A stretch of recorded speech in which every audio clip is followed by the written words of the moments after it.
Hello and welcome back to my channel What If Deku 2.0. Join us as we delve into the realms of fanfiction and fantasy, bringing you the best stories and discussions. Today, we're kicking off part 3 of our series, What If Deku Was Class 1A Senior. If you enjoy this video, please give it a like and subscribe for more content in the future. The author of this story is Jace_is_dead from Archive of Our Own. All the relevant links are in the description. Feel free to say hello to the author on their profile. Now, let's dive into the fanfic. Shinsu woke up and blinked a few times trying to get his bearings as he sat up. Normally, he would take a minute and just stare at the ceiling, but the group had wanted to go hang out today before school started Monday. He rubbed his eyes a little before grabbing his phone. He flinched back at the brightness before looking at the time. It was around 11 am, so it was still a little early for him. They had wanted to meet at his place since Katsuki lived nearby, and they had a somewhat big house even though the Bakugas was way bigger. Standing up, he grabbed new clothes and his phone before going into the bathroom and starting a shower with music playing from his phone.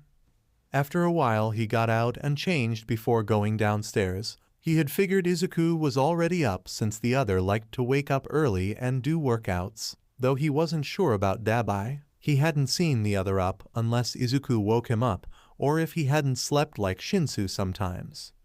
He walked into the kitchen and started the coffee machine before walking out into the living room. He was expecting maybe Izuku to be there if he had just gotten back, but he wasn't expecting this. On the couch was Izuku and Dabi, both still asleep.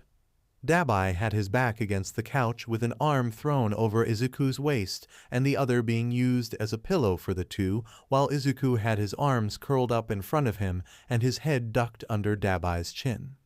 He tried not to laugh as he took a few pictures before walking over to the front of the couch and poked Izuku in the back. "Izuku, get up," he whispered. He didn't want to wake up Dabi because it would be so much funnier if it was Izuku. The other groaned but didn't make a move. "Izuku." He kicked the other, this time making him jump. Oh, what was... He cut himself off when he saw where he was. He blushed before falling off the couch. "Ah!" Shinsu broke down laughing at that as Dabi shifted a little before sitting up with a glare. "What the hell?" Izuku stood up and waved his hands a little.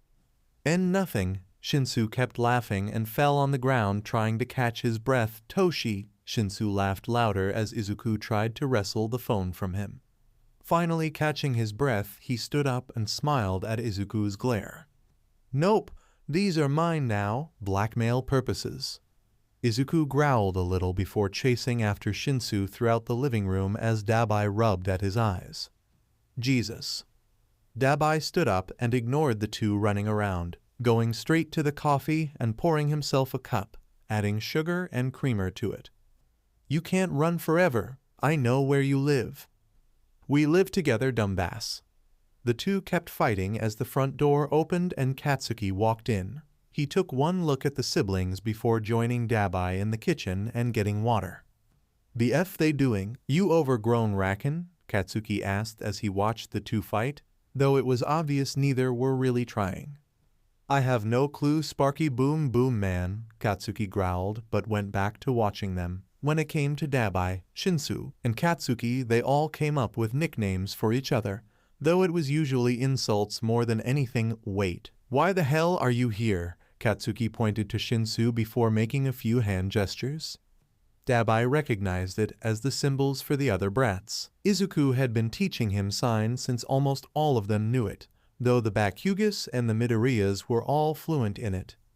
"Why not just at the gym?" "I don't know, man. The extras just said it sounded fun." Dabi hummed a little before smirking. "It has nothing to do with someone at all, right?" Bakugo blushed and kicked Dabi with a growl. "Shut up." Dabi only kicked him back as the two finally stopped fighting on the floor. "Fine, you win. What do you want?" Shinsu cackled evilly before smirking. "I don't know. I think I'll hold on to this for something good." Izuku glared and thought about tackling him again, but decided against it at the last second. "You're the worst." "I know it keeps me up at night." Shinsu brushed himself off and turned to the other two. Oh, look who's early, lava girl. Katsuki glared at him. Shut it, brain freak. The two glared at each other before Shinsu got coffee and sat next to him in silence.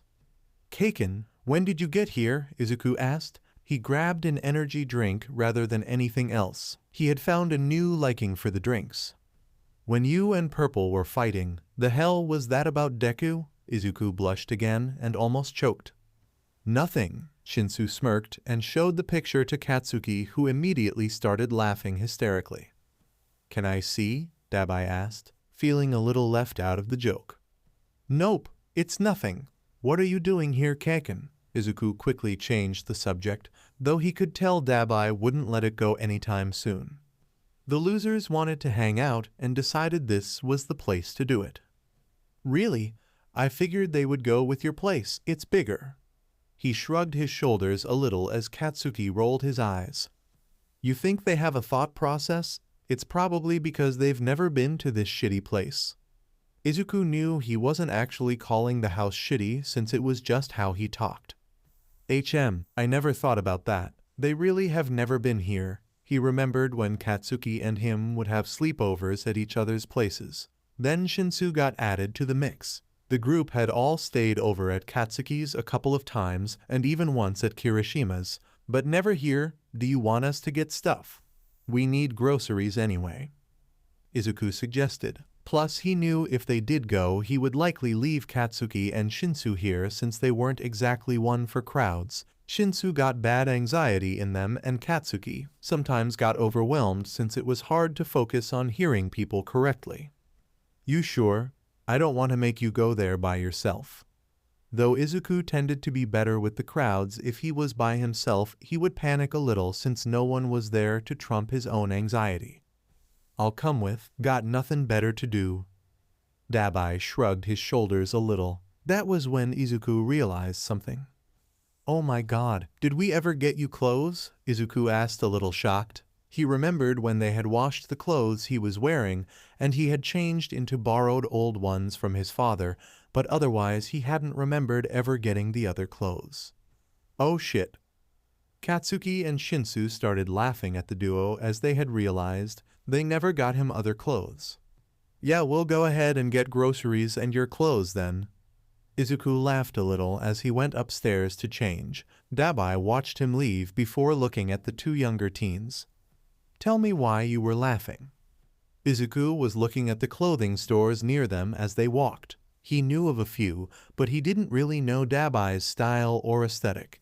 Izuku always went for more soft boy, as Mina called it, or should be illegal by Kaminari, who was then punched by both Katsuki and Shinsu. What clothes do you like? Dabi seemed to snap out of a dream. What? Izuku laughed a little.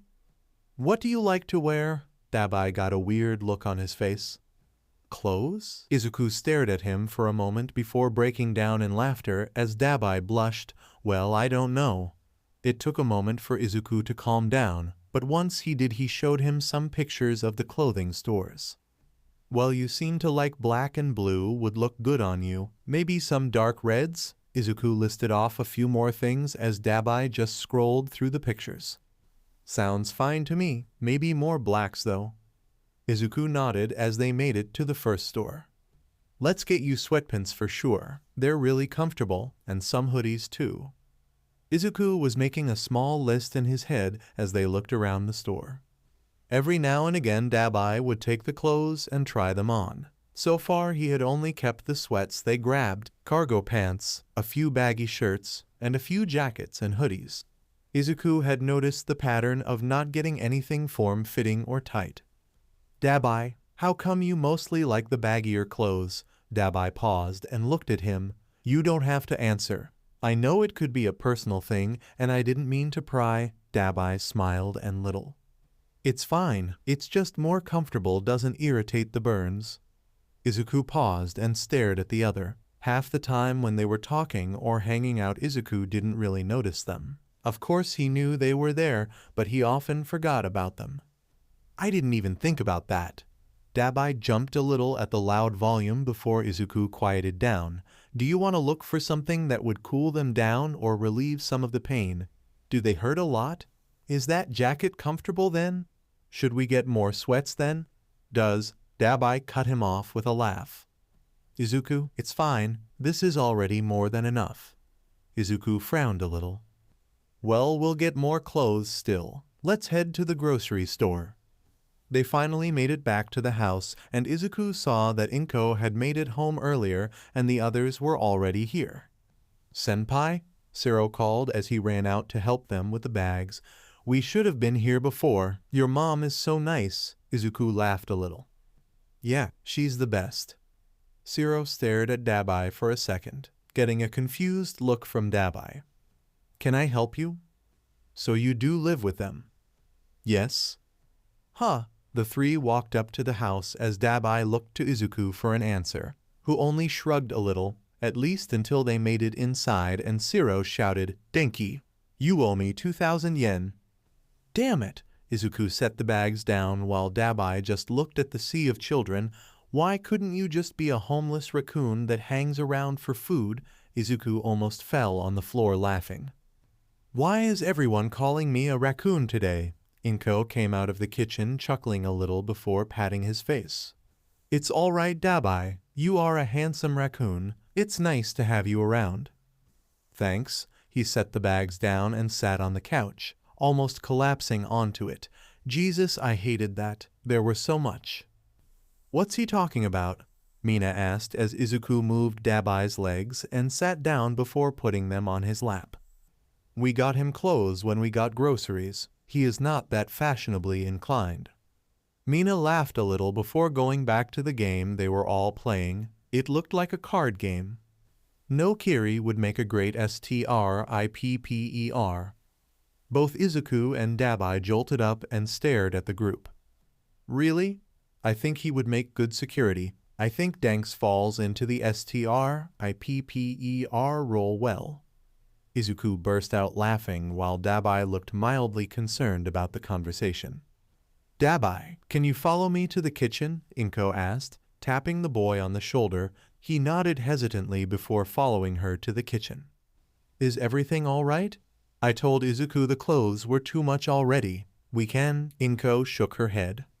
It's not about that, sweetheart. I just wanted to prepare you. Dabi's eyes widened a little in panic before she reassured him. It's nothing bad. I was able to get into contact with an old friend of mine. He's a detective, and he wants to take on your case. He paused and brought a hand to his mouth.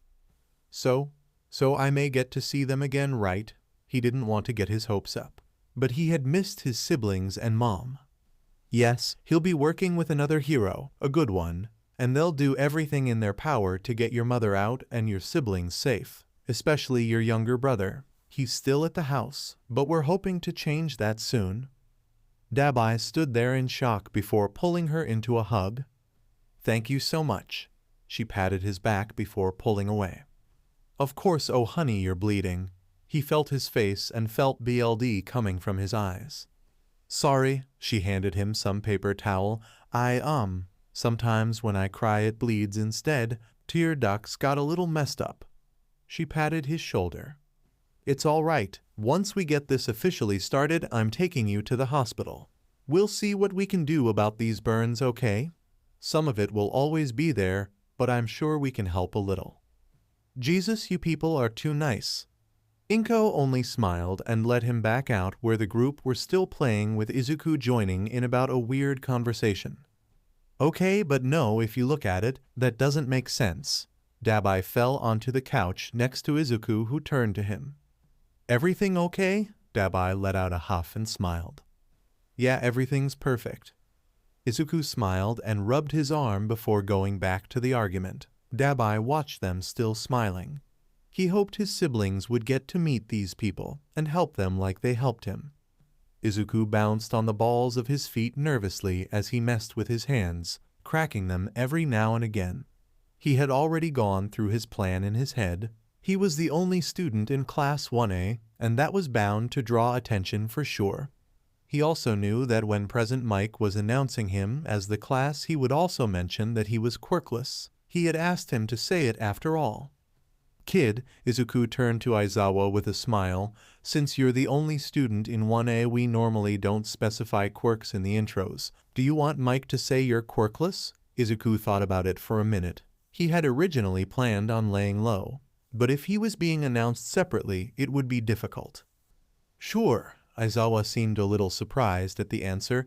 Normally, when people hear I'm quirkless, they assume weak, dumb, slow, stuff like that. If they underestimate me, then they'll lose faster. Aizawa smiled and ruffled his hair.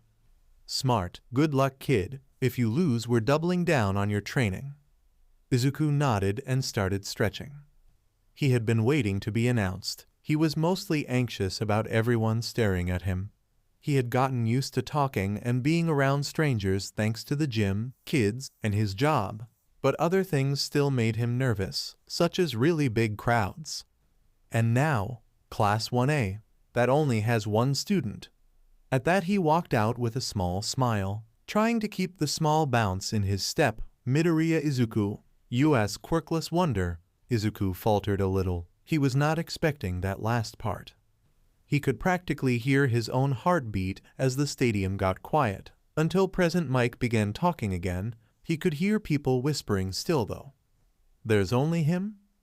But he's quirkless. He'll probably lose. I hope he doesn't get too hurt.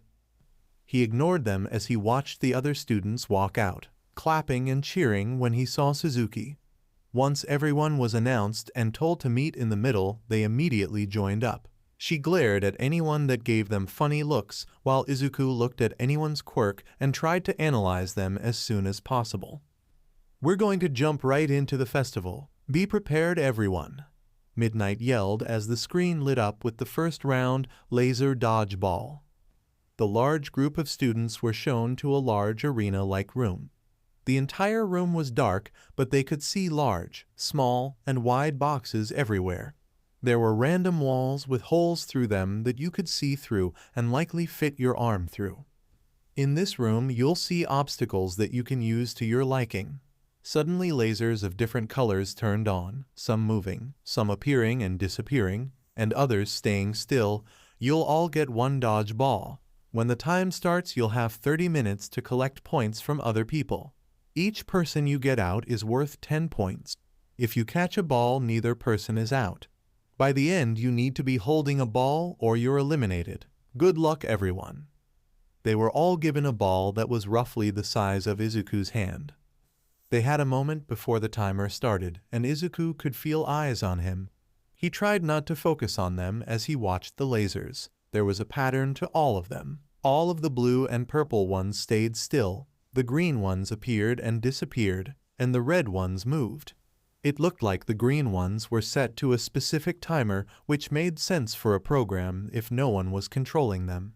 But he was worried about the purple ones. It didn't make sense to have two stationary lasers. He also noted that since the red ones moved, while the blue stayed still, it might be a hint. I'm going after him first. Yeah, easy points, right? He smirked little. His plan was working after all.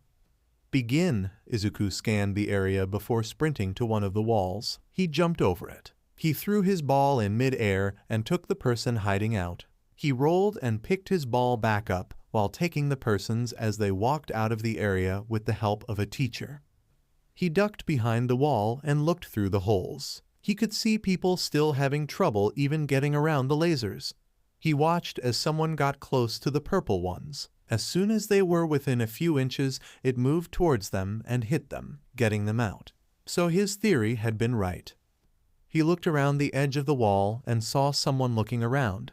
Taking his chance, he leapt over the wall before twisting and hitting them with one of the dodge balls. They groaned as they tossed their ball to him. He caught it and went back behind the wall, putting it with his other one. He knew some of the people were still gunning for him, especially if they saw the two he took down. So far it looked like a little over half the students had been taken out already. He assumed that if he took someone down, he wouldn't gain their collected points, just the original 10, and if the two he took down had high points, then it would dwindle them down. He grabbed his extras before jumping over the wall. He saw two people out in the open and quickly hit them before flipping over some of the lasers and landing on a platform. He ducked under a ball before jumping down. He rolled under one of the red lasers before ducking behind another wall. 10 minutes left. Izuku's eyes widened a little. He hadn't expected it to get so close. Taking a deep breath in, he jumped over the wall and dodged the lasers. He was hoping someone would try to hit him. When a ball came at him, he smirked as he jumped and twisted in the air. He kicked at it, making it fly back to the sender and get them out. An amazing move. Since he technically caught it and sent it, he's still in. He smiled as he landed before having to jump again when a purple laser came his way. When he landed, he didn't get long before he jumped back, landing on his hands and pushing off again. His feet landed on one of the walls, and he pushed off before rolling and landing behind a platform. He turned and caught a ball. He looked at it before spinning a little and throwing it right back at the other, getting them out. Time's up. Izuku was glad to see that Suzuki made it. He waved over to her before they met up where the other students were. "Hey Mido, what'd you get?" I think 60? Suzuki looked at him with shock. "What?" "Midoriya, I barely got 20. Izuku looked at her with wide eyes. "Oh. Yeah, oh, Jesus man. If I had known you were such a badass, I would have teamed with you." Izuku laughed a little and rubbed the back of his neck. "Sorry." She rolled her eyes and elbowed him a little. "Good job, everyone. For the points, it looks like first is Izuku Midoriya with 60 points. He felt the eyes on him again, and people began to whisper, "The next round you'll get into pairs and teams." "Go ahead and do that." Suzuki and Izuku didn't even move, knowing that since they were paired, no one would want to be paired with him. "Good. Your points will carry over and be added with your teammates." The screen lit up again, and Izuku felt like cheering paintball. They were given the choice between 3 guns, a Glock, a sniper rifle, and an automatic. Each team needed at least one of them. Suzuki went with the automatic since she didn't really know how to use or aim the others well. Izuku automatically grabbed the Glock before also grabbing the rifle. He had been working on using a rifle to add pieces to his gun so he could have a distance advantage. "Where should we go?" Suzuki asked as they looked around. The area was just a large forest with a lot of trees and what looked like a cliff edge. "Follow me." He had trained in areas like these with his capture weapon and his guns. They ran deep into the forest and climbed into some of the trees. Sitting in the branches, we'll want to stay up in the air and out of sight as much as possible. The moment anyone sees us, we're screwed. He made sure both of his guns were loaded before he scanned the area. All the teams had different colors. They had gone with a light blue so no one would think it was them who was taking people down. If you hit someone, then a teacher would get them and bring them back to the arena. The colors were so they knew which team took them down and so they could add up points easier. "Mido, I am so glad we are friends." Izuku laughed a little. He scanned the area again and saw a team of 4. "Suzuki," he whispered, pointing to them. They could at least get 2 if she was bad at aiming, but it would still be half their team. As quietly as possible, Izuku aimed the Glock at the obvious leader, while Suzuki aimed at the one behind them. They waited a few seconds before Izuku fired, hitting the leader. He heard Suzuki fire and saw it hit the other team as he quickly aimed at another and hit them. He had expected the 4th person to run, but they only seemed to panic, letting Suzuki get another shot in. "Hell yeah," she cheered quietly as Izuku tried to think of how many points they now had. They moved throughout the trees as quietly as they could, with Suzuki using her snakes to swing through them while Izuku would jump and use the branches to move. They had been racking up points as they went, taking out team after team. When they weren't shooting, Izuku was showing Suzuki how to aim properly or how to use the sniper rifle. "Ammo drop." Izuku looked up as a drone flew overhead and dropped a crate of paintball ammo. "Should we stop?" Suzuki asked since they were close by. Izuku smiled as they jumped down and grabbed their own ammo. Before they left, though, Izuku looked at the crate and smirked. "How much do you think we could carry?" The group cheered as they saw Izuku kick the dodge ball back to its sender. Inko simply clapped with the crowd as the kids all shook each other. That's how you deal with extras, Bakugo shouted as he jumped up and high-fived Shinsu. Senpai's the best. So manly. Woo! Dabi laughed at the excited teens screaming. Jesus, y'all get hyped, don't you? He asked teasingly as Shinsu glared at him. Shut up. Siro smirked and leaned over to Dabi. At least we don't drool when he's working out. The others laughed while Dabi shoved Siro off the couch. They can't even see him. That's so cool, Kaminari shouted as they saw another team get taken out by a light blue paintball. He's gotta teach me that sometime. They watched as the camera got a small glimpse of Izuku swinging between the branches.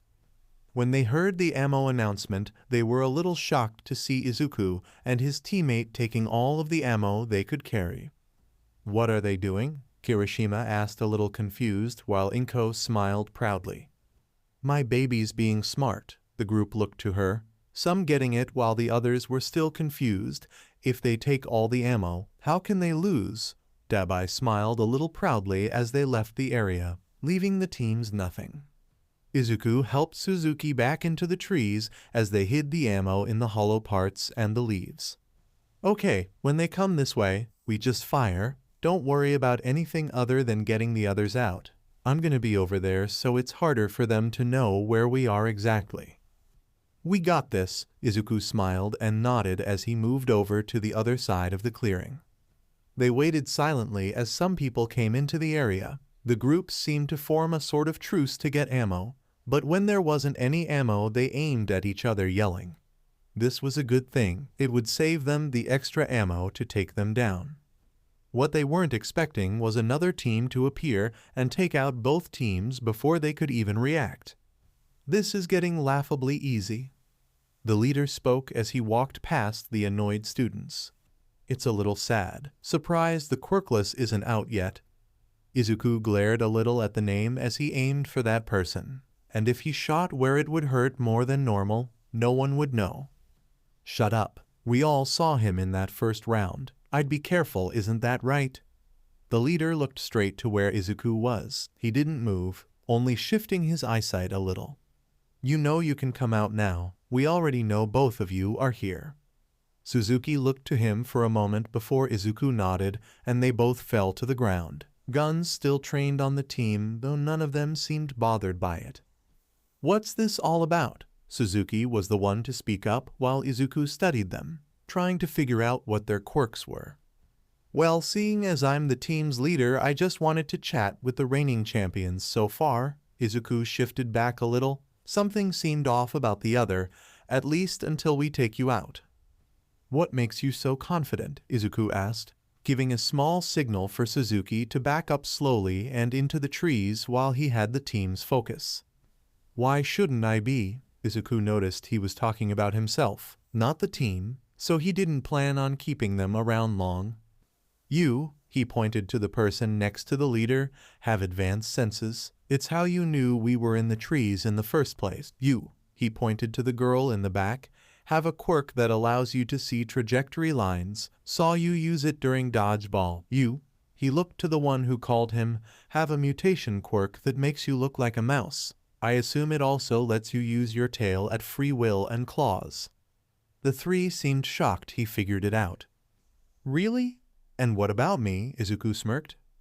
I have a few theories. It was silent for a moment until Izuku and Suzuki opened fire on the other three group members. They all seemed shocked to be hit.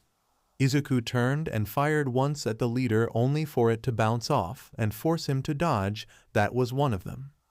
The leader smirked as the group members got up covered in paint. You said you'd protect us. I said if you weren't dead weight, but with these two you'll only be in the way. The three were led away from clearing as Izuku kept his gun trained on the leader. Not sure why you're still aiming. You know it won't work. Izuku smiled a little. Maybe, but second time's the charm. The two stared each other down as Suzuki looked nervously between them. Mido, he looked at her for a moment. I can't do this. You're on your own. She turned and ran from them into the woods. Izuku watched her in shock before looking back at the leader. Well, that was a little sad. She was interesting for the moment at least. He turned back to Izuku with a smirk. Do you want to run too or listen? What do you want? Izuku gritted out. Simple, a team up. Izuku laughed bitterly and looked at the paint on the ground. And that worked out so well last time? The leader tutted at him with a shake of his head. Except they were bad, annoying, dead weight. You, on the other hand, have experience. You know your way around here in guns. Why would I abandon that? And you have all the ammo. I'll have to decline, not interested in getting shot later. The other sighed and drew his gun. Well, I was hoping to avoid this, but you're too stubborn anyway. He began firing at Izuku, who ran in zigzags to dodge the pellets. He ran up to the other and kicked at the shield. It wasn't enough force to break it, but it made him stumble back and lose his balance. You aren't the first to tell me that. He stood in a fighting position with a large smile on his face. He took out his Glock and began firing at the shield. Even if it bounced off, certain ones broke on impact, solidifying more of his theory. He jumped back as the other got up and began firing back at him. Running to the trees, Izuku twisted and landed on it before twisting and tackling the other, making him land in the dirt, the shield blocking Izuku from getting too close. He rolled off to the side, dodging the spray of bullets aimed at him. You're annoying too, Izuku smirked as he climbed into a tree before stomping down onto the shield. I get that one a lot too. He tried to shoot at Izuku's feet, but missed as he jumped back into the trees. When he landed on the ground, he moved from side to side, kicking up dirt and dust from the cracked ground. The other glared at him, trying to hit him, but only helping in kicking up more dirt. You and that girl are losers. What makes you think you can win? Huh, maybe be like her and run. Izuku dodged a fist and grabbed it before the shield returned and pushed him back. A little rude, don't you think? What happened to sportsmanship? As he yelled, he punched the ground with enough force to expand the dust cloud, making it hard to see in front of him. Oh, it went down the drain, just like you will. He aimed the gun at Izuku's head, who was crouched in front of him like he was ready to attack his legs. He smirked at Izuku and raised the gun, ready to let off the round. So, any last words before you lose? Izuku kept his eyes on the ground before laughing. He looked up with a wide smile and raised his head to the side like a question. Who said anything about losing? Just as he said that, a gunshot went off. The leader jerked forward and turned in shock to Suzuki, who had a gun aimed at his back. Surprise. The leader growled and aimed at Suzuki, ready to fire, only for his arm to be caught by Izuku and slammed back into the ground. Izuku crouched down and spoke quietly to the leader. You give yourself away. He patted his face with an evil look. Work on that. Izuku stood up and high-fived Suzuki with a cheer. Time's up. Izuku was in his own prep room. While it was made for a whole class, he was of course the only one in it. So when his phone broke the silence, he jumped out of his skin. Dabi, he picked up the phone and answered, Hey, what's up? Nothing, just wanted to say you looked like a badass. He could hear the others cheering from the phone. A large smile broke out on Izuku's face as he laughed. Thanks, guys. Did we get you with Suzuki's betrayal? Are you kidding? Shinsu shouted, taking the phone. That was more drama than any of those stupid rom-coms Firecracker makes us watch. You shut your mouth. Izuku laughed harder as he heard the two start arguing. You're doing amazing, sweetie. Izuku let out another round of giggles at his mom encouraging him. He was glad they were all watching. Either way, we're proud of you. The other losers are re-watching the moment while you're on break. Izuku hummed as Dabi took the phone back. When you win this thing, we'll have to celebrate. Izuku sighed. I don't think I'm gonna win, Dabi. The other end of the phone was silent. All he could hear was shuffling. Why's that? You've kicked everyone's assess with barely any help. I know for a fact that Eraserhead'll be pissed if you don't. He let out a small huff of air, making it clear the last part was a joke. Dabi knew Aizawa could never be angry with Izuku. But all of that was strategy, using the world around me, things I'm good at. The next part is the 1v1s. I don't think I can do that. Izuku trailed off a little, feeling the nervousness come back to him. Izuku, listen to me. Take a deep breath and hold it. The teen did as instructed. Now let it go and actually think for a second, all right? Dabi, what? The fire user cut him off. Izuku, it may be the fights, but you're still in an arena. You're facing someone who might be stronger than you, who will have a quirk that you don't, but is probably the stupidest person ever. Use that brain of yours, Izuku. Smarter and harder, all right. If you got nothing on ya, then use them. Use it against them. It was silent for a moment as Izuku let the words sink in. You're right, he heard a sigh of relief from the other line. Thanks, Dabi. What I'd do without you. Probably have more room on the couch, honestly. At some point it had become common for them to always steal the couch together. Nah, I think I like sharing the couch. Izuku felt himself blushing before laughing nervously. I should go. Gotta get ready for my fight. Bye. He quickly hung up before the other could respond. He put a hand over his eyes and groaned, Why did I say that? We're in the final rounds now, and our first one-on-one fight is between the kid who keeps on giving, who has destroyed all the competition, Izuku Midoriya. As Izuku walked out, he heard cheering, though he was focused on his opponent. He had a plain look, brown hair and eyes with nothing truly standing out. And a member of Class B, who we haven't seen much of, Haru Ito. When he walked onto the arena, Ito seemed annoying, simply looking Izuku up and down before rolling his eyes. Congrats on making it this far, but we'll be taking over from here. Izuku didn't respond. He may have a similar quirk to Shinsu, and he couldn't risk it. The green-haired teen got into a simple fighting stance, his eyes tracking the other's every move. Go! As soon as the start was called, the teen in front of him turned into nothing. But something was still there, a shadow. Izuku watched the shadow but moved around just in case he was wrong, though it was unlikely. When the shadow got close to him, he watched an arm fly towards him. He stepped to the side and grabbed where he estimated it should be. As soon as he did, the other teen appeared again. He kept a grip on the arm as he turned and flung them to the ground. Ito tugged, trying to get out of his grasp, but Izuku held on tightly and yanked him back to his feet. With a simple punch, he knocked the plain-looking teen out and ended the round. Midoriya, Izuku wins. With a record time too, Izuku waited and helped carry the teen back to Recovery Girl, ignoring how Midnight mentioned something weird about sportsmanship. We weren't the ones to make the matchups, it's random. He turned and saw Aizawa leaning against the wall. I figured, he shrugged a little, it would have been fine if he wasn't so annoying and tried to use it sparingly. If he had turned invisible closer to me, it would have been more trouble, but he did it so far away that I could see the shadow right away. Aizawa hummed and pushed off the wall. I want you to win this, all right, Izuku nodded. But if you don't, I won't be angry, all right? He let out a laugh and nodded again. I know, Aizawa-sensei, but I want to win too. Aizawa smiled and ruffled his hair. Good luck then, kid. From what Izuku could tell, if he was going to win this, he would have 3 more fights at least, unless there needed to be a tiebreaker, which was unlikely to begin with.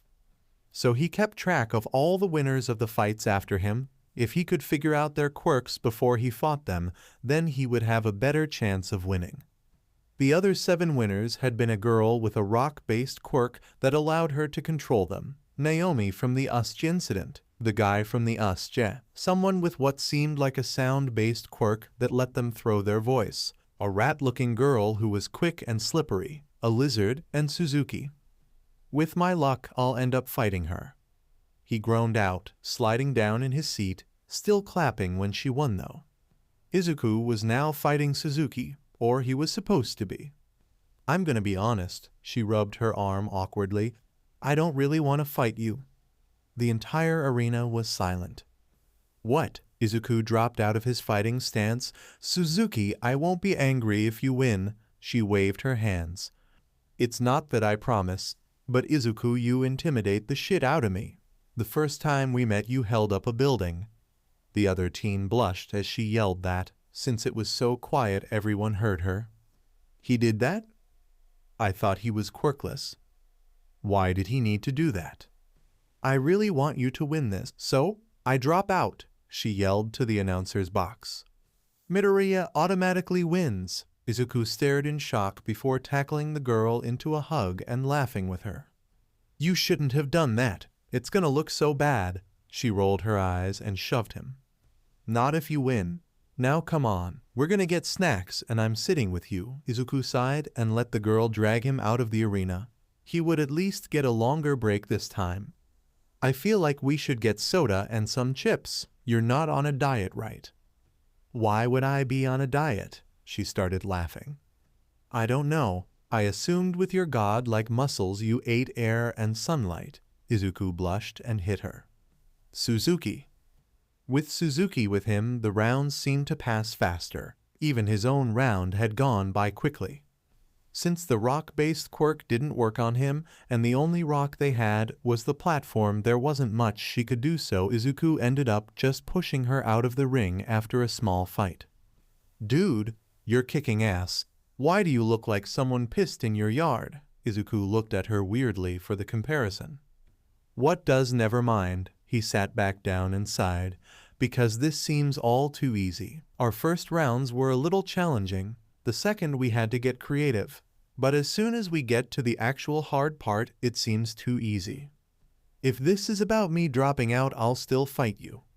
Suzuki offered with a completely blank stare. No, I'm not going to fight you, Suzuki. Your loss or another win, she shrugged as they went back to watching the fight. It was Naomi versus the Astigai. How did she even make it this far? She's not good at anything. Her quirk is useful. She helped during the building. She also kinda caused it, but she helped at least. He tried to defend her, but there wasn't really a point. Well, when you fight her, it'll be an easy win, and you'll win the whole thing. Izuku only hummed, watching carefully. Something felt off. Naomi wins. The girl turned to them and glared at Izuku, though she was smiling. Suzuki flipped her off as Izuku maintained eye contact. I have a bad feeling about this. He stood up and went to his prep room, leaving Suzuki to worry about him. The final round, Naomi vs Midoriya. The cat/wonder or the quirkless fighter? Izuku stared at her from across the ring. She was standing casually with a hand on her hip. Yeah, no quirkless. I think you've had it easy. He shifted his foot back a little. I mean, no one else in the class. Who puts you in your place? He lifted his hands in front of him. None of these fools, obviously, but I'm more than willing. She spread her hands palm out, the claws appearing. Go! She ran forward right away, wasting no time and slashing a hand where Izuku once stood. He stepped off to the side and grabbed her hand, though he was met with her other claws coming up and slashing at his arm. Jumping back, he placed a hand over the wound. The cut was deep and bleeding, and if it had been any lower. I don't plan on holding back, boy. She whipped her hand as BLD flickered to the ground violently. You can drop out now. It'll be better than being torn to pieces. She charged at him again with a large toothy smile. He jumped back again, trying to dodge the long appendages. She was aiming to hurt him, not just hurt him but damage him badly. She wanted him dead. She wanted him dead, she. Focus, dumbass, Suzuki shouted in time for him to dodge another slash. Realizing she was cornering him to the edge, he took a breath and flipped onto his hands before pushing himself up and over her, flipping their positions and raising his hands again. He slowed his dodging a little, letting a cut appear on his forehead. He dropped down and swung his leg out, getting a large gash in it as she fell to the ground with a strangled scream. Not letting her get back up, he pinned her hands with his foot and used his other leg to hold her chest down. She tilted her hands and dug her nails into his hand. He winced but didn't let her go. Get the hell off me! She squirmed and dug into his hands, but he didn't move. Naomi, can you move? Midnight asked, getting closer to the pair, her eyes going to the large amount of BLD coming from Izuku. Hell yeah, this needs to get. Izuku watched one of her claws grow before it swiped down off. He stumbled back, feeling more BLD drip down his arm. It distracted him enough that she was able to grab him by his hair and tug forward. He growled and punched her in the stomach before grabbing her head and slamming it against his knee. "You broke my nose." She held her face with tears in her eyes. "And I'm going to bleed out. Looks like we're both having a bad day." He hopped a little before whipping the BLD off his face. That only seemed to make her angrier as she charged again, but it was sloppier and slower than last time. He grabbed her shoulder and dragged her forward enough for her to stumble. Aiming his elbow, he slammed it down onto the back of her head, finally knocking her out. Midoriya wins. The green-haired boy let out a sigh of relief, his vision swimming a little from the blood loss. The ring had to look disgusting by now. He felt himself almost fall before Midnight caught him. "You all right?" They both knew he wasn't, and he needed to lie down at least, but she still asked. "Stings a lot, BLD everywhere." He waved his hand around a little as Midnight helped him to Recovery Girl. "You should see Sho's face. He looks like he's having a heart attack." Midnight joked, getting him to laugh a little until he realized that was streamed to everyone. "Should call my mom. Probably think I'm dying." "It's all right. We'll have Sho deal with that." Izuku hummed as Midnight sat him down on the mattress. He didn't remember getting there. "Look what you did," Recovery Girl shouted in fake anger. "It was mostly worrying over the injuries. You're gonna sleep for a week when I'm done with you," she threatened, though Izuku would admit a small coma sounded good. Recovery Girl sighed and placed a kiss on his forehead while Midnight helped clean the still bleeding wounds. "Izuku," Suzuki burst into the room, looking close to tears. "Dude, you look like shit."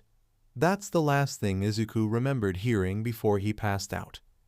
Passing out to your friend saying you look like shit was a first for Izuku, but he doubted it would be the last.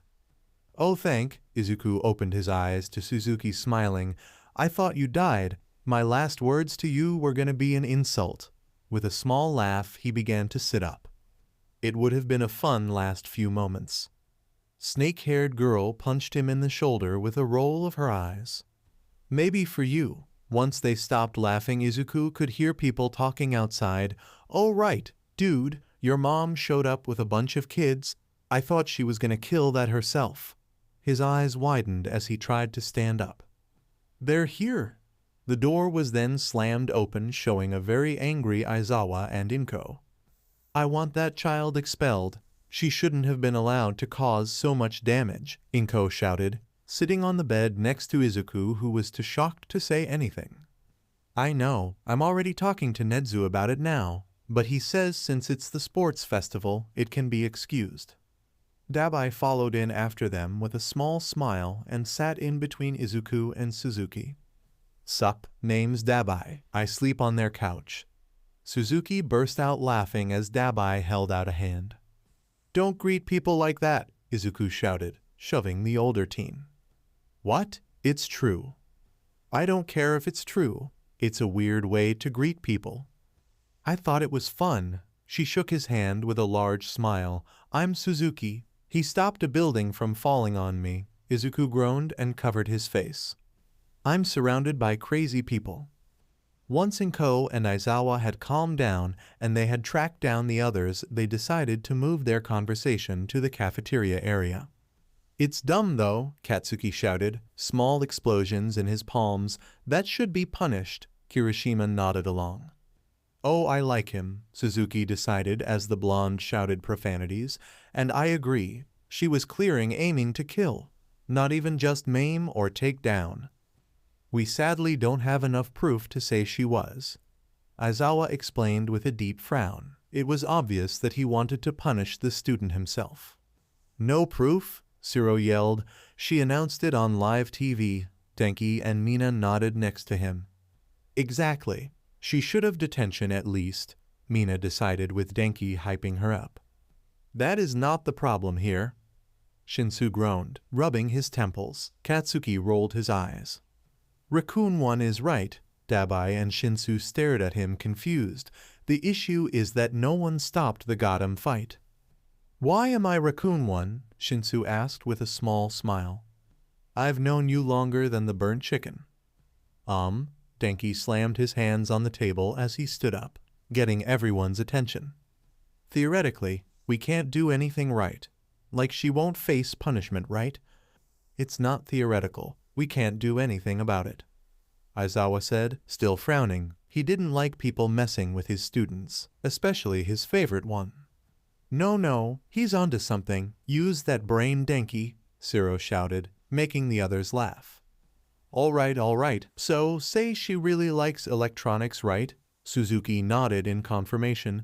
So if ever the electronics she touched just so happened to malfunction and shock her, it would piss her off.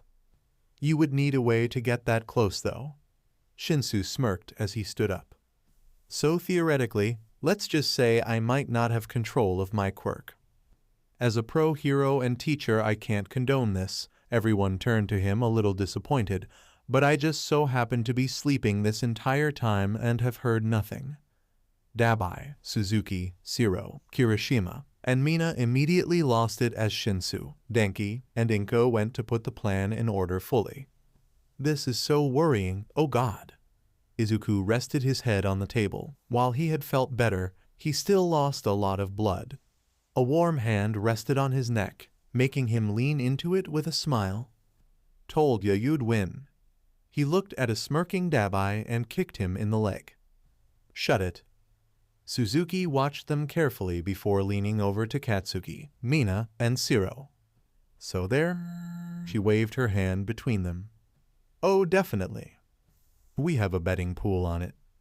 It's disgusting. All they do is stare at each other. Bro, you are not any better. The four looked to Kirishima, who had been pretty quiet. Have you seen? Katsuki cut him off by tackling him. Keep your mouth shut. Oh, I gotta know this drama, Suzuki shouted, trying to get Katsuki off of Kirishima. Izuku came into class the next day feeling a lot better and with most of his wounds healed up. Midoriya, Izuku looked up at the voice confused before seeing Mirio. Oh, Mirio-senpai, it's good to see you. I saw the sports festival. You did fantastic. The blonde smiled brighter. Are you kidding? You did amazing. That last fight was scary. Izuku laughed a little and rubbed the back of his neck. A lot scarier in person, I've been told. Looking around, he noticed no one else was in the hall. What are you doing here anyway? He paused for a moment, realizing it sounded a little rude, not like at school obviously, just here specifically. Isn't the second-year class on a different floor? Mirio only laughed and patted his back. It is, but I wanted to congratulate you on winning. It's impressive to say the least. Izuku paused. No one had told him he won the festival, except when he had been with the others after the fight. Oh, thank you. I should get to class, but still, amazing job, Izuku nodded as the older teen left. The quirkless teen ran to his classroom and slammed the door open, shocking Aizawa, who was working on grading other papers. I won? You didn't tell me. The pro-hero stared at him. You were announced the winner. How did you not know? Izuku threw his bag onto the seat. Because I was suffering blood loss. I thought it was a dream. Aizawa sighed and stood up. Well, it wasn't. Congrats, you won the sports festival. He patted the other on the head before continuing, and with that you now have to choose a hero name and an internship. He whispered the last part, confusing Izuku, but he ignored it for now. Okay, how do I choose a name? Aizawa stared at him, leaning against his desk. I have literally no idea. Present Mike chose mine. Seriously? Yep, so he's going to help you choose yours. Aizawa walked out of the room, presumably to get Present Mike. I'm not choosing a name like that. The door was slammed back open by a loud blonde. Hey, that is a good name, Izuku laughed as the pro defended himself. It's a fine name, but not for me. Present Mike smiled. Well, of course I know that. I always learn my audience, little listener, Izuku laughed. He honestly really liked Present Mike. He understood how the two teachers were married. Now, I want a list of things about you. What's important to you? Who's important to you? What your costume is like? And weapons. Go. It took him a while, but Izuku finished the list. He wasn't sure how this would help him with his hero name, but he was more than willing to try. Let's take a look. The loud hero picked up the paper and began reading it over, marking certain things in his head. Oh, who's Dabi? Your boyfriend? Izuku blushed and shoved the hero. No, Present Mike only smirked wider. Just finish reading the list. Well, a good one would be Deadeye. Izuku nodded and wrote the name on the blackboard. Green would be easy. Maybe Rabbit if we want to get funky. The green-haired teen rolled his eyes at the description. I don't have many more ideas. Taking a step back, Izuku stared at the board, a few ideas flooding into his head. He liked Deadeye and Rabbit the most so far. What about something with sundown? Present Mike looked at him confused. Well, in a lot of Western movies fights happen at sundown, and if I plan to be an underground hero it would be true. Ooh, I love that idea. Present Mike took the opportunity to write it on the board. Sundown itself is too close to Tamaki-senpai's name Sun Eater, maybe Dead Knight? No, that sounds too violent and intimidating. He began pacing the room, mumbling under his breath about different combinations or words he could use. Black hole. No, focus on one part too much, Daybreak, he shouted, running up to the board and writing it down. I want to be Daybreak. I like it. Is there a reason?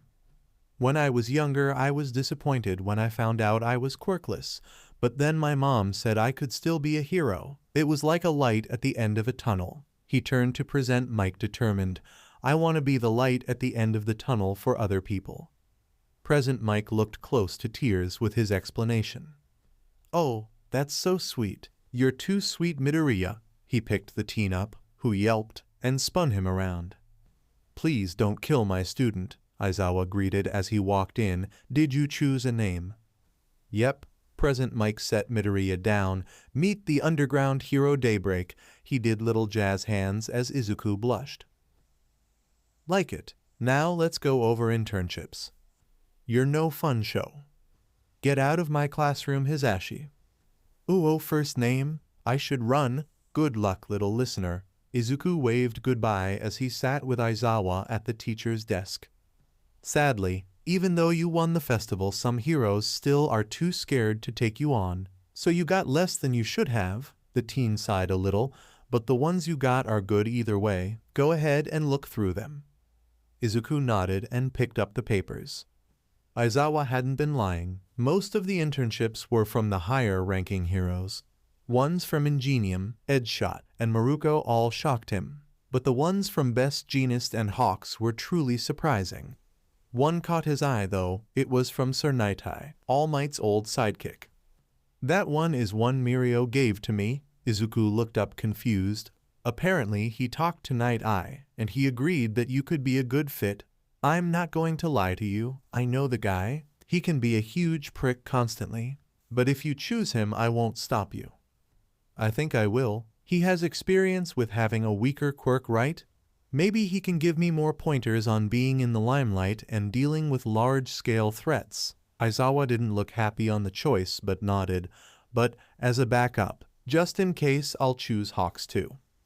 Izuku paced around the room with slightly shaking hands. It felt like he was buzzing with energy, but also like he was ready to pass out. You all right, kid? Aizawa asked, leaning against the door of the training room. Yes. Well, no. I don't know. He sank to the ground a little, Aizawa rolling his eyes and sat down next to Izuku. I'm just really nervous. I mean, I haven't been away from my family for that long before. What if the kids need me? What if something happens with Dabi? Or something? Aizawa cut him off. Listen, I get why you're nervous. Just take a few breaths, okay? Izuku nodded, doing as told. Look, I'll talk with your mom. We'll make sure they text you or call or something so you know they're okay. It'll all be all right. Just relax. Okay, yeah. He smiled at his teacher before standing up. Thanks, Aizawa-sensei. No problem. The teen looked at the impossibly large building, people going in and out of it quickly, passing by him easily or ignoring his presence. With a final breath, Izuku pushed through the doors, going to where he knew he was supposed to meet with Mirio. Midoriya, He turned and smiled at the older teen. Mirio-senpai, Izuku hugged the other teen with a laugh. It's good to see you again. I know. Are you excited? Terrified more like, he rubbed the back of his neck, but I think I'll live you know. Good to hear. I'll show you the way. I'm sure Sir Night-Eye is excited to meet you too. Izuku highly doubted it, but he was willing to let Mirio think that. They climbed up the stairs while Mirio gave Izuku a quick rundown of how things worked. From what Izuku could guess, Sir Night-Eye had a weird obsession with comedy and was still slightly obsessed with All Might. That's one of the things that made him really nervous. Midoriya Izuku, the teen froze a little when they came to Sir Night-Eye. He was looking down at them as he pushed up his glasses. Welcome. Night-Eye tried to lay a hand on his shoulder, but Izuku dodged. Sorry, Aizawa-sensei said I'm too open and that I need to start setting boundaries with people I don't know. Night-Eye squinted, looking slightly intrigued. I see. Do you happen to know anything about my quirk? Izuku shook his head, but soon smiled widely. I would actually like to ask about it though. Since it's not a physical quirk, it's a lot harder to get a read on. So any information I have is almost purely on assumption. So if you want to answer some questions then. Another time, Izuku nodded a little sadly. Please follow me to my office so we can finish paperwork. Right, he waved to Mirio before following the hero. So what paperwork is there? Since you accepted me as your intern, it should have all been finalized, right? Aizawa had assured him that it would all be taken care of. Usually, but for my interns it's different. I test them before I accept them, and you managed to pass the first part. Izuku paused. Excuse me, what exactly was the first part? I don't remember you saying anything. My quirk activates first through touch, then through eye contact, by not allowing the first step you passed. Wait. The first part of the test was something I couldn't have known about? Night-Eye nodded. Izuku didn't follow the hero any further though. That isn't exactly fair though. Is the rest of the test like this? Should I have been given information? Izuku understood surprise tests. Aizawa did them all the time, like on the first day, but this one seemed different. The first part of the test was something he couldn't have possibly known, and if Izuku was right, the rest of it would be like that. There was no information to give. Night-Eye turned to him, still looking down at him. If you wish to complain more than I won't accept you for the internship. Why? Because I'm asking important questions. Did you make all your interns do this or just me? If it's all of them, that's concerning because you're wasting their time. I understand that respect is earned, but it's a two-way street and you definitely haven't earned mine by any means. And then he kicked me out. The group stared at Izuku before Shinsu, Katsuki, and Denki all started laughing. Holy shit, are you serious? Katsuki asked through gasps of air. I literally can't believe this happened. I need to lie down. Mina said, laying across Izuku and Dabi casually. I think you did the right thing. Has Aizawa figured anything out yet? Izuku hummed and leaned against Dabi. He said he'll look into other heroes for me to intern under, but for now just to train like normal. Dude, I don't think anyone's gotten kicked out like that. Shiro patted Izuku's shoulder in sympathy, though the older one didn't seem that upset about it. Probably, and getting kicked out by All Might's old sidekick didn't do anything for my image. He put his head in his hands with a sigh. He was glad he stood up for himself, but it could have backfired. I think it makes you even more manly, Kirishima shouted with a large smile. Think about it. You're a badass and you don't take anyone's crap. Yeah, what Shitty Hair said. Izuku smiled at them. Thanks for trying to cheer me up, guys. The teen paused when his phone started going off. Hello? Got another hero for you, kid. Know the pro hero Hawks? Try not to get kicked out again. Loser. Izuku rolled his eyes, ignoring Shinsu as he left the house. Since he had to leave earlier in the morning, Dabi had offered to walk the kids. That way Izuku would have time to prepare for the internship. He hoped that this one would be more successful than his Night-Eye internship. Even though it hadn't even lasted a day, he felt confident enough to say it was probably one of the worst in UA history. Who even got kicked out on their first day? Other than when Aizawa-sensei expelled people. Using the shoes he designed, he summoned the skateboard and went off. It wasn't much faster than running or walking, but it was calming enough for him to get his mind straight. The teachers had talked to him the day before, talking about what would happen if he was kicked out again. They would simply all treat him like an intern for the next week or so. None of them were allowed to offer him an internship since they were his teachers, but Nedzu made it clear that if it happened again, they would ignore the rule. He tried to think why Hawks had offered in the first place.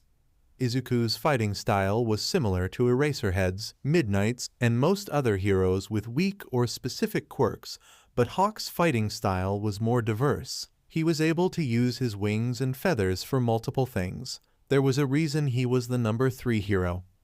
Maybe I can ask him when I get there. He stopped when the light turned red, letting the cars go while he thought, or I'll keep my mouth shut and not get kicked out again. Once it turned green, he kicked off again. It took around an hour before Izuku made it to the hero agency. He was a little surprised with how fast he had gotten there, but assumed he had sped up when he was lost in thought. Walking in, he was a little surprised with how professional the place looked. Hawks was an amazing hero, but he wasn't exactly known for his professionalism or strictness. "How can I help you?" The person at the desk had light gray skin and sharp teeth. "My name's Midoriya Izuku. I'm here for an internship," they hummed, typing something in the computer before smiling. "All right, I'll get you in the system and let Hawks know you're here. Why don't you take a seat over there?" They pointed to a small collection of chairs in the corner. "Thank you." He set the case holding his costume on his lap, thinking about wearing his wrist computer and updating his files to pass the time, but he assumed it would be a little rude to do so. "Here we go." They walked out from behind the desk holding a small card. "We try to keep security tight here, so you'll need this badge." It looked like a small key card that a hotel would use. It'll let you into any place you need as well as let you buy food and drinks in the building. Especially handy since you'll be here for a while. They nudged him a little with a smile. "Hopefully." "Don't worry, Hawks is actually a pretty chill guy." Izuku didn't find that hard to believe. But he had also met a lot of chill guys that turned out to be bad behind closed doors. "I'll take you up to his office. He's meeting with another hero right now." The teen silently prayed that it was an endeavor. While most of the top heroes weren't known for interacting with each other, often Hawks had shown an interest in trying to befriend Endeavor. Not that it meant much since Hawks was famous for being friendly with all heroes. "Hawks?" They knocked on the door. There wasn't an answer, but Izuku could hear what sounded like fighting on the other side. "Your intern is." The receptionist paused at the scene in front of them. Hawks was pinned to the ground with one of his arms twisted behind his back, while Maruko was cackling and putting pressure on the arm. "Admit it." "Never." The two rolled around a little more, but Hawks wasn't able to escape Maruko. "Are we interrupting?" Both heroes froze, finally seeing the two in the doorway. "Should we come back later?" "Nope," Hawk's wings flung out, kicking Maruko off of him. "Sorry about that, she was just leaving." The hero grunted as he tried to push the woman out. "I wasn't." "Right," they sighed, making it obvious that this had happened before. "Well, Hawks, your intern Midoriya is here. Is it safe to leave him in your care?" "Totally. Completely safe." Izuku had trouble believing him since Hawks was still trying to push Maruko out of the room. "Well, if you need me, I'll be in the lobby, Midoriya. Don't be afraid to come get me if either of them become too much."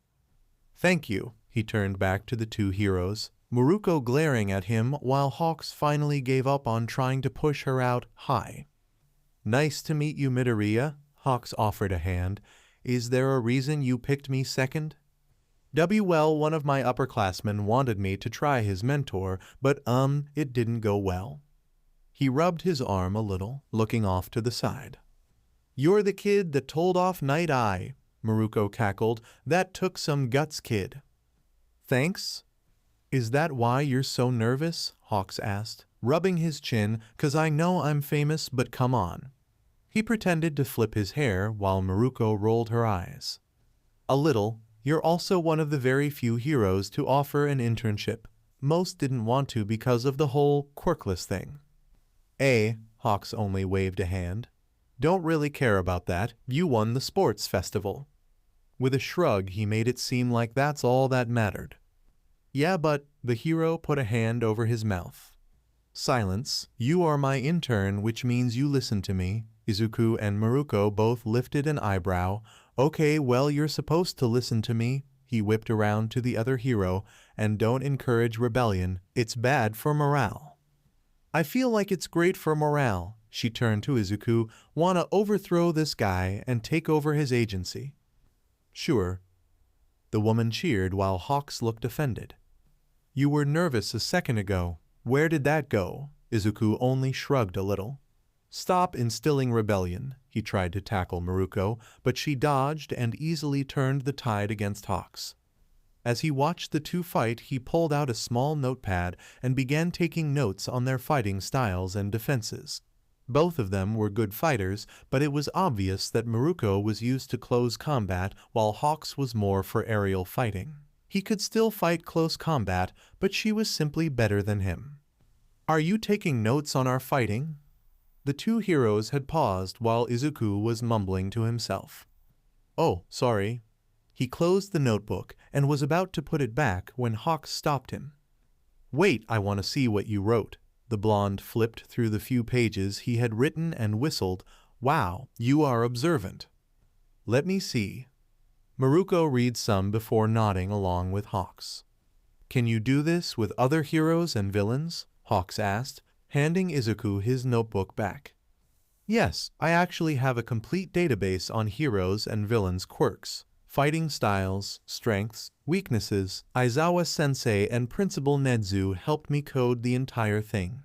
That way, if someone were to access it, they would have no idea what any of it said." "Kid, you have got to show me this thing." Izuku smiled at the prospect of showing off the info. He opened his case and grabbed the arm sleeve that had his screen on it. Turning it on, he went over to Hawk's desk and took a cord, plugging it into the computer and uploading the database. Damn, just looking at the amount of files seemed to overwhelm the winged hero. "How long have you been doing this?" "Well, I started when I was younger. I wanted to know everything about quirks. When I thought I would get mine, I wanted to be prepared. Then when I learned I wasn't getting one, I wanted to know out of a curiosity, figure out what I was missing. Then it started turning into preparing for any fight. Aizawa-sensei has been helping me hone in and analyze an enemy as quickly as possible." "Let's test that theory." Maruko grabbed both boys and dragged them through the agency until they were in a large gym. "Tell Bird Brain here how to fight better against me." Izuku nodded once. He looked over Maruko quickly, noting her posture, stance, how quickly she was breathing, and her focus. He did the same to Hawks before shouting, "You have better skills in the air. Get higher." The blonde nodded and flew above. Maruko only smirked and jumped up, ready to kick him back down. "Drop." Hawks folded his wings and let himself drop to the ground. "She's used to having to get close to her opponents. If you stay far enough away and tire her out, you'll have a better chance." "You got all of that from her stance?" "Well, I have watched her fight before, but kinda." He watched the two go around the gym, Hawks taking his advice and trying to tire her out. Her feet were shifted, ready to run at a moment's notice. She's used to having to chase her opponents down, and her quirk lets her do that strong and quickly. She knows you have the aerial advantage, so she was ready to jump. But she wasn't ready for you to drop like that. "Nice," Maruko shouted, even though she was slightly more winded now. "Kid's right. We fight all the time and you pull the most random shit, but you never go on the defensive." "Do I really not?" "Most of your fights you go head on." Izuku paused and waved his hands a bit. "Not that that's a bad thing. It works for most, but if someone fights you enough, they get used to it. You use your feathers as blades, you tackle people, but you never try to wear your opponents out. You try to out-stamina them by being faster and more agile." But I'm faster, Maruko shouted, suddenly tackling Hawks to the ground. But she's faster. Damn, didn't know I was that predictable. Hawks dusted his jacket off. Any ideas for that? Maybe you could try to go defensive more. You have the stamina to outlast them. Have you seen those action movie car chases? Where the protagonist suddenly stops, letting the two cars crash or swerve. You could do that. Like when you told me to drop, Izuku nodded along. I feel like this'll be the start of a wonderful internship, Midoriya. This house is G Nightmare. Baku Beach, who changed my name again? Raccoon, wow, it is such a mystery, we may never know. Possum, Shinsu did it. Raccoon, I hope you choke and die. Spider Tapeman, hey Midoriya Senpai-san. Electric Boogaloo, Midoriya, how was your first dia? Raccoon, did they kick you out yet? Robin Hood, not yet, / but it was really good. Hawks took my analysis seriously and Maruko was there. Ultra Strawberry Dreams, oh to see that woman in person. Ultra Red, I like men but, no. Electric Boogaloo, who won't? Possum, as the only legal adult, I'm stopping this now. Baku Beach, so you robbing the cradle then? Possum, how about you shut your mouth? Raccoon, can't believe this. Spider Tapeman, can't believe what? Raccoon, exactly. Robin Hood, no? Electric Boogaloo, I don't even know anymore. Raccoon, also those girls from the cafe said good luck. Robin Hood, I haven't seen them in forever. Ask them later how their tests went. Ultra Strawberry Dreams, Midoriya Senpai's replacing us. Baku Beach at Robin Hood die. Ultra Red, you made Bakubro type die in lowercase. Look what you've done. Possum, I'd replace you all too. Robin Hood, I'm not replacing any of you. They just come to the cafe sometimes. They're around your guys' ages anyway. Electric Boogaloo changed Robin Hood's name to Traitor. Ultra Red changed the group's name to the other woman. Traitor, how are you all this dramatic? All right, having Maruko here yesterday definitely opened up some ideas for your training. But for now I want to do what I originally planned. Hawks led the two back to the training room. This time Izuku was fully dressed in his gear and weapons, which is, drum roll please. Hawks pretended to pause and waited until Izuku hit the wall to create the drum roll. Thank you. Which is teaching you how to fight bigger and better opponents. No offense, but isn't that what I normally do at school? Full offense taken, and yes, Hawks did a little spin. But they can only teach you so much. I know most of the teacher's quirks and a surprising amount are actually rescue or underground heroes. Don't worry, those types of heroes are the best for teaching the next generation and whatnot, but you don't exactly have any powerhouses on staff except Nedzu. He scares me. I think he scares everyone. Exactly. But since you don't have any powerhouses on staff, the only time you get to fight someone with a quirk considered stronger or better than most, the only experience you have is the sports festival, which, well, you were bleeding out near the end, so we all know how that went. I would like to avoid that. Hawks pointed at the teen. Which is where I come in. I'm the number 3 hero. You won't get more powerhouse than me. Unless you interned with Endeavor or All Might. Izuku made a face at the names, which you will clearly never do, so we'll start off simple with a spar. Izuku nodded and got into a low fighting position. He could assume that Hawks would take to the air and simply send his feathers after the teen, but there was also the possibility of the hero going for a close-range attack with one of his larger feathers. Good, you're already thinking ahead. Hawks drew one of his larger feathers, but like I said, we'll keep it simple, so we'll play to your strengths for now, which is close range, right? Izuku nodded. Good. The hero raced forward, swinging the feather at Izuku, who ducked down and drew his escrima rods and blocking the next hit. He pushed forward, throwing Hawks off balance, trying to aim for his legs. Hawks jumped before turning and swinging the feather down. Izuku rolled to the side before putting his escrima rods back. He used his capture weapon to wrap around the hero's leg and pulled. once again throwing Hawks off balance while pulling the teen closer. He kicked his leg up, almost hitting the hero across the jaw before Hawks grabbed his ankle and flew up. Izuku quickly wrapped his capture weapon around Hawks' leg again. When the other tried to drop him, the hold Izuku had on his leg allowed him to slow his descent before he landed in a roll. "Not bad," Hawks landed. "Some of your tricks almost got me, but it's not bad for a first attempt." "Thanks." Izuku beamed at the hero, feeling a little winded from the spar. "Now, with your sticks, do they connect and make a staff?" "Huh? Oh, no, they just stay apart." "I would think about changing that. I don't know if you know how to use a staff, but it would help with range and movement." Izuku thought about it for a moment before typing the idea out on his computer. "Now I see you also have guns. Why?" "Long range. If I was fighting someone who..." Izuku paused and stared at the hero. "Do you want me to shoot you?"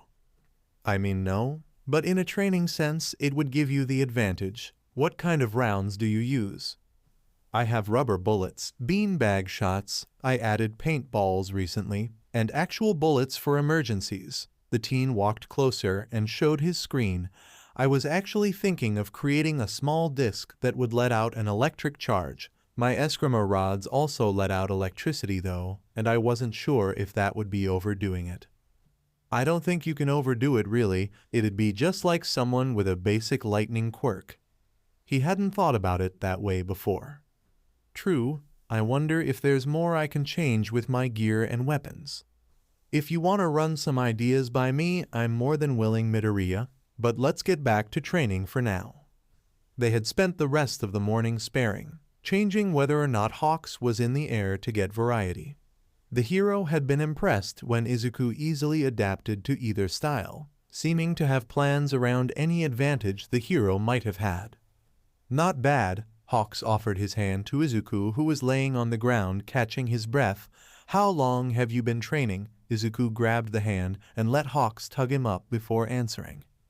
"Ever since we found out I was quirkless." He folded his hands behind his head, taking deep breaths. "I started with Parker and free running, but when I turned 6, she let me take a bunch of fighting classes." "She sounds pretty great." "She is. She supported me through everything." He laughed a little. "I've brought home 2 different strangers, and now they live with us, and she just kinda accepted it." Hawks laughed at that. "How do you end up with 2 strangers?" "Well, one's my little brother, Shinsu Hitoshi. I met him one day at the beach, and we hung out, and I gave him my number telling him to call me if he ever needed anything." Izuku smiled a little sadly. "He called me a few days later 'cause his foster home was abusive, so I just kinda took him." "I don't know about condoning kidnapping." "I did not kidnap him." He shoved the hero, who only laughed again. All right. What about the other one?" "Oh, Izuku rubbed the back of his neck. "I kinda found him. Bleeding in an alley on the way home from work." Hawks stared at him. "You did not." "I did." "Oh my God," Hawks burst out laughing again. "Kidnapping." "It's not kidnapping." As it got later into the day, Hawks was called away for a meeting. He couldn't take Izuku too, so he had called Maruko to watch the teen. "Why am I babysitting?" "Because he needs adult supervision." "I really don't." "And you seem to like him, so think of this as me setting up a playbait." The hero clapped his hands as he walked out the door. "There's food on the counter for pizza, and make sure he gets to bed before 8 o'clock. Once he was out of the room, Maruko stared at Izuku before walking over to him. "Got more of that analysis?" "Sure. Did you want you specifically, other heroes, or some villains?" He opened the laptop that the secretary had let him borrow during his stay, plugging his small wrist computer into it. "Show me mine first." He nodded and opened her analysis, typing in the password before adding the cipher keys. "Damn, you got this locked up." Aizawa-sensei and Principal Nedzu mentioned it could be dangerous if someone else saw all of this, so they taught me how to code it. I did have to rewrite all my notebooks though, and hide the old ones. "Damn, you said you were doing this for a while, right?" "Yep, more specifically since I was about 3. Maruko let out a low whistle before reading the page. Here we go, I did 2 on you. One's just for your fighting style, while the other is about your quirk. Cool, she read it over before standing up. I want to try that. She pointed to one of his style ideas. Throw something at me. He nodded and took one of his paintball rounds out, letting her get away from his before he threw it as hard as he could. As it came towards her, she shifted her legs before kicking one of them in an arc, creating a wind-like blast that sent the paintball back to Izuku, who ducked. Yes, try shooting at me this time. When Hawks got back, he froze, seeing the training room a mess. There were random holes and paint splatters all around the room, with Maruko and Izuku fighting in the middle of the chaos. What the hell happened? They both paused before going back to fighting. Once Maruko had Izuku pinned, she answered, "You told me to babysit. I'm babysitting." To emphasize her point, she then sat on Izuku's back, who only huffed and accepted defeat. Yet to watch him, not destroy the place. I watched him do it. Does that count? Hawks sighed. Midoriya, why did you destroy the place? She was testing out one of my move ideas, and then we wanted to see how well I could hit a moving target. Maruko showed her chest, a few paint marks on her outfit. I can hit one pretty well, but then we got a little too excited, I think. He waved his hand at all the marks on the walls and floor. Yeah, I can see that. Hawks sighed again. I'm never having kids. This is a nightmare. The two laughed at him. All right, that's enough training for today. Go ahead and get changed and whatnot, Midoriya, while I cuss out the babysitter. I didn't do anything wrong. Dabi. Hey, your mom's detective friend came over today. He's already talked to my older sister and brother. Said he's gonna do my mom next. Izuku. That's amazing. Did he tell them where you were or anything? Should we get them something? Oh, ask Mom if we should invite them to dinner sometime. Dabi, you are a lot more excited than me. Izuku, why aren't you excited? Dabi, I'm mostly thinking of the fact they all might hate me or SM. Izuku, how could they hate you? Dabi, can you call? Izuku sat up and leaned against the wall, waiting for Dabi to answer. Hey. Why would they hate you? He heard the other sigh. I already told you I left them right. Not to mention he probably told them I was dead or some other shit. Fayumi might know I'm alive since I saw her a while ago. But I don't know. I still feel like I failed them after everything. Dabi, you didn't fail them. You got out, and that may seem selfish, but it's okay to be selfish sometimes. It should have never been your job to save them. But Shoto's my younger brother. He shouldn't have to. And Fayumi and Natsuo were older than both of you. You better not be blaming them. I'm not Dabi, I promise, but you getting angry for me, even hinting at that, is how I feel when you say it's your fault. There's always going to be someone you wished you could help or protect, and sometimes you can't or you're too late, but we can. We've made a plan, it's already working, and we can help your little brother and your mother. Izuku sighed and looked at the ceiling. It's only Endeavor's fault. He's the one that did all those things, not your siblings, not you, not your mother, him. The line was silent for a second, making Izuku check that Dabi hadn't hung up. Thanks, Izuku. Course, Dabi. Wait, did you still want to be called Dabi or...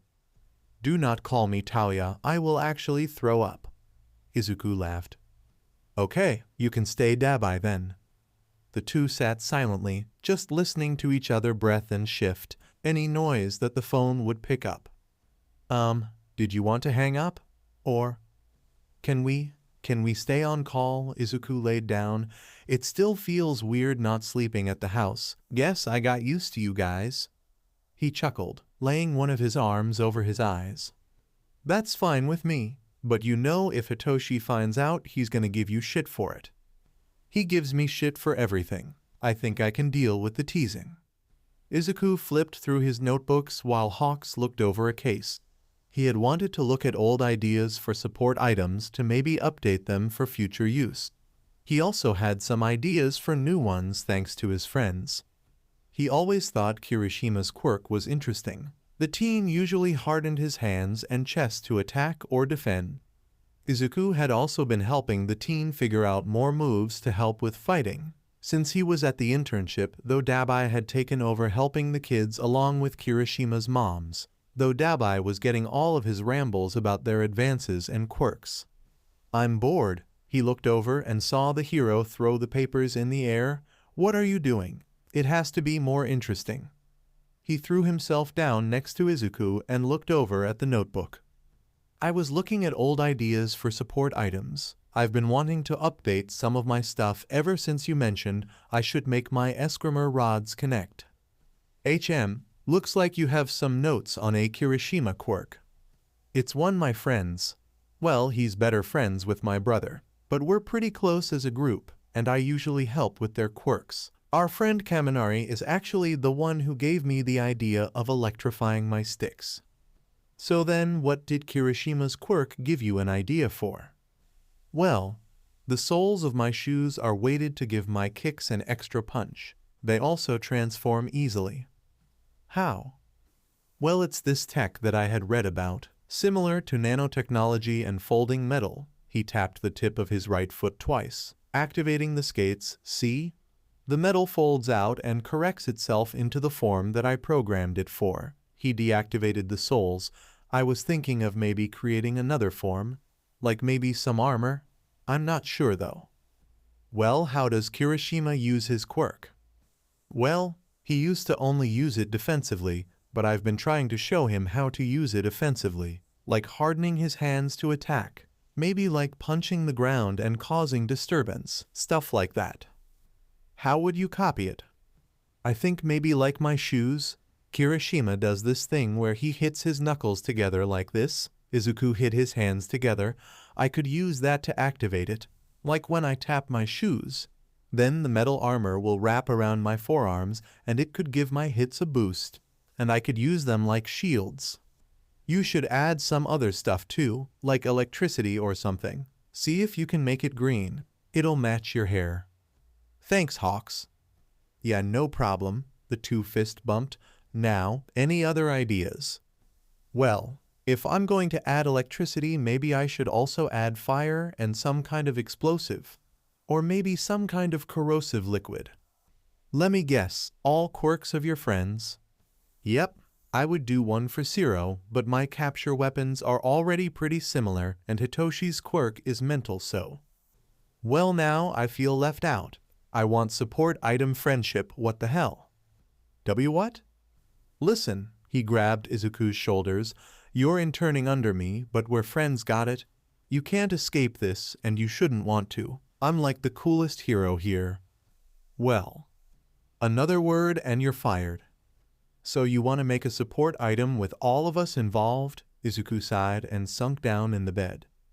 Well, originally it was just going to be like Kirishima's because, well, hardening is a really cool quirk and I thought extra armor would be good and it just kinda spiraled cause Hawks said I should add electricity like my sticks and then I thought Izuku covered his face. Even though Dabi couldn't see him, I thought about adding fire like you, and then I thought maybe like explosives, and then I thought about acid, and it just kinda spiraled, and then Hawks felt jealous.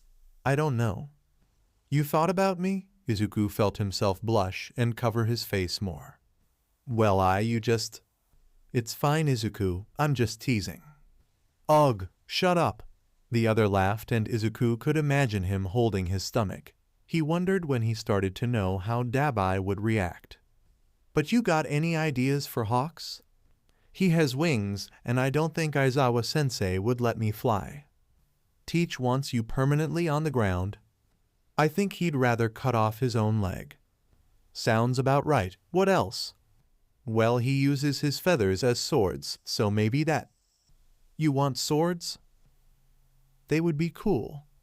You are not getting swords. So you want swords? Izuku shrugged a little. Maybe not swords, but a knife or something could definitely help, right? Aizawa-sensei has a knife he uses. Hawks hummed. Not a bad idea. You'll want to look into more stuff later. Of course. Good. Now let's get some work done. The other woman. Trader, you guys seriously haven't fixed the names yet. Electric Boogaloo. What's there to change, huh? Possum. He's making support weapons inspired by us. Electric Boogaloo changed Trader's name to Best Big Brother. Electric Boogaloo changed the chat's name to We Love Midoriya.